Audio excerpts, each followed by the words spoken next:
Hello everyone, welcome to my class. We'll be starting our directing chapter again. See, we were doing communication, isn't it? Communication is divided into two, that is formal communication and informal communication, isn't it? Now, see, communication we have done already, interaction between two or more person, isn't it? Formal communication means where there is a chain of command, authority, responsibility relationship, isn't it?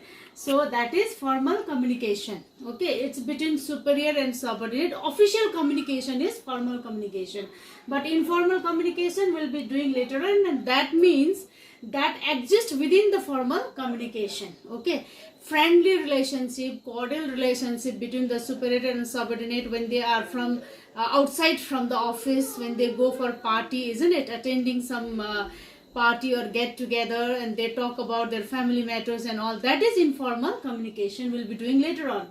Now formal communication, official communication, and this is divided into, see, downward communication, upward communication, horizontal and diagonal. See, downward communication means, you know, like it comes from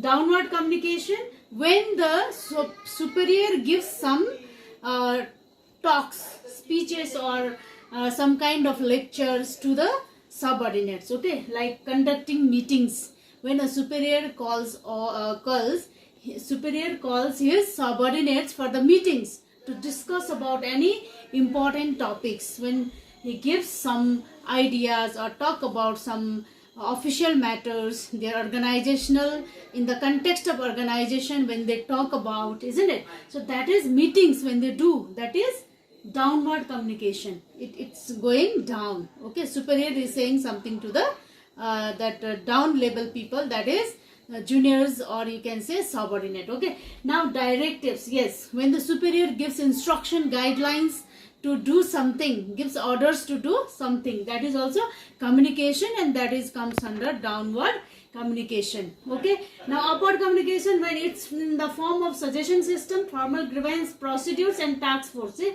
suggestion systems, when the downward people, the down people, or you can say subordinate, give some ideas or opinions to the seniors or superiors. Okay, or you can say when the subordinates give suggestion to the management people or superiors, if they have that kind of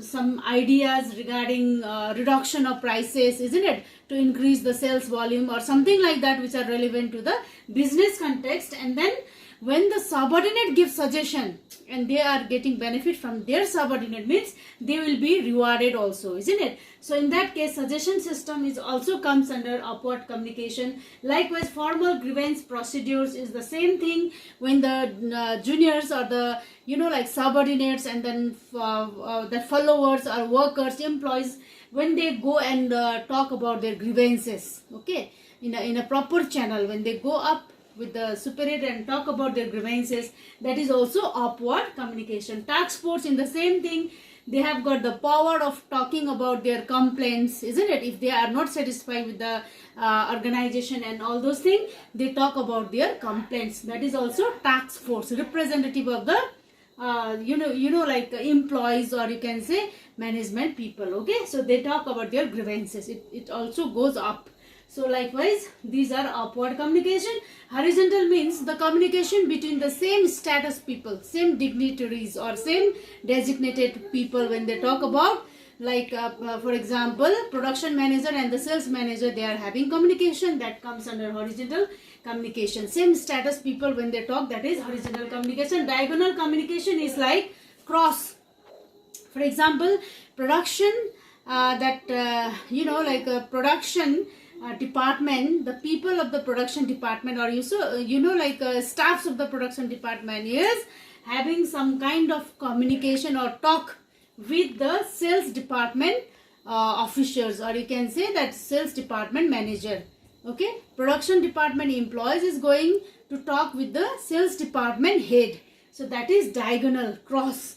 That kind of communication is diagonal communication. Okay, now advantage of this kind of formal communication, advantage is systematic communication and ensures orderly flow of information. Yes, there is systematic, they follow the chain of command, system is there.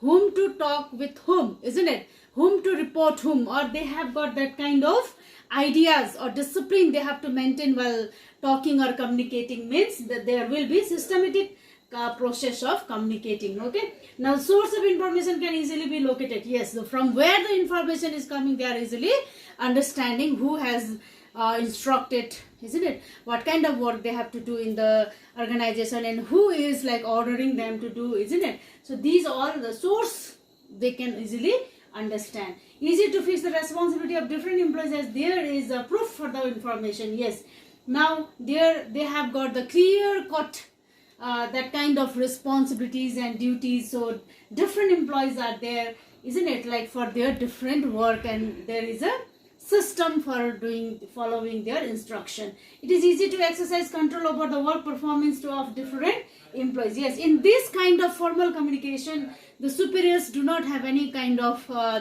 trouble or something like that for controlling, for checking the work performance of the employees, because everybody knows their responsibility and duties. There is a clear clarity in role.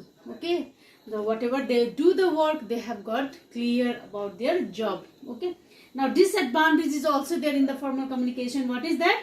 The information is delayed as scalar chain is follows. Yes, here I have already told you scalar chain is there, means that the information will comes from top to bottom, like in a sequence manner. So in that case, when decision has to be taken, it takes long time. Okay, so it will be lengthy for taking a simple decision, because they have to wait for their boss. What our boss will say, that thing will be doing. If anything happens, any problem created in the organization, they have to wait for their boss to come and take the decision. So it is a delay. There will be delayed in taking decision. Now information is conveyed in impersonal manner. Of course, formal communication means what kind of communication? There will be like official communication, isn't it? If the boss has to say something, it will be in written or in a systematic way, how they used to follow the that rules, isn't it? So accordingly, the information will be conveyed and expressed in that manner, not in a it will be in the impersonal manner. Okay, now information may not be transmitted accurately to avoid the unfavorable effect of the communication. Yes, there will be like they won't be disclose the in an accurate manner, because they know that if they talk in a accurate manner, if they tell all fact to the employees or subordinate, then there will be some kind of misunderstanding, or the result would not be good. Unfavorable result can happen or appear in the organization. So with the fear of that, what they do, they hide something also in this formal communication. Now common formal common formal communication network. See the picture diagram. Commonly these type of communication can happen in formal communication. First one is wheel pattern. Now wheel pattern is like this. See, it's a picture like a wheel, isn't it? Now, this is the superior. Superior is communicating to this person, this person, this person. He is the boss. It happens only in the centralized form of organization, purely centralized, because the power is only in the hand of A, the superior. Okay, so this makes the wheel pattern of communication. Another one, Y pattern. Y pattern says that it is a little bit like least centralized. This is also centralized, but in comparison to this wheel pattern, this is less centralized. Now the picture will be like this. See here only one boss was there, and here two bosses will be there. Okay, two bosses is controlling the organization. They are giving the instruction, communicating to other people, subordinates. The picture will be like this. Why? Okay, now another one is chain pattern. Chain pattern says that everybody will get the chance of informing to others. See, one will give information to another will, this is chain pattern, chain of the command, scalar chain, completely chain. See, boss, for him he is the boss, for him he is the boss, for him he is the boss, for him he is the boss, like this. Okay, scalar chain pattern. Now circle pattern says that this is decentralized, means everybody will have got the power of communicating to two members in the organization. A is communicating to B also, and this E also. Now B is communicating to C, and C is communicating to B and C, like D, like this. Okay, two person, at least two subordinates. One of them are talking or communicating. Okay, this is known as decentralized because everybody is having the power of communicating. They are exercising the power. Okay, here you will see random pattern. This is most decentralized. Here everybody is like randomly communicating, and in this case we never understand the source of information, from where the source of information is coming, who is the boss, actually whose idea is this, isn't it? So everybody seems to be boss here. So most decentralized, it is a random pattern, and you say like A is communicating to each and every person, B is also communicating to each and every person. It's like that. Okay, all are boss for themselves. Now another one is, see, this is known as the last one was, you just see inverted, something like that, this pattern. You can refer to your book also.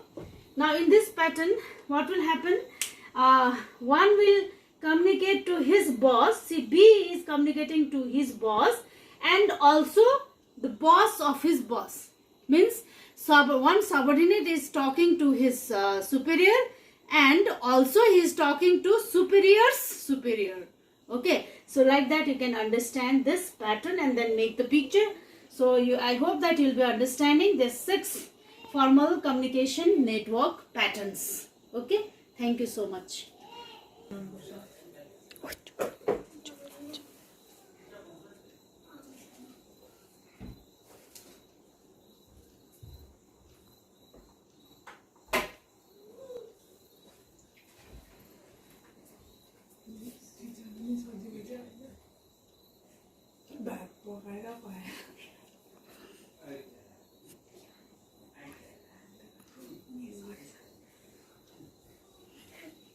Still lengthy.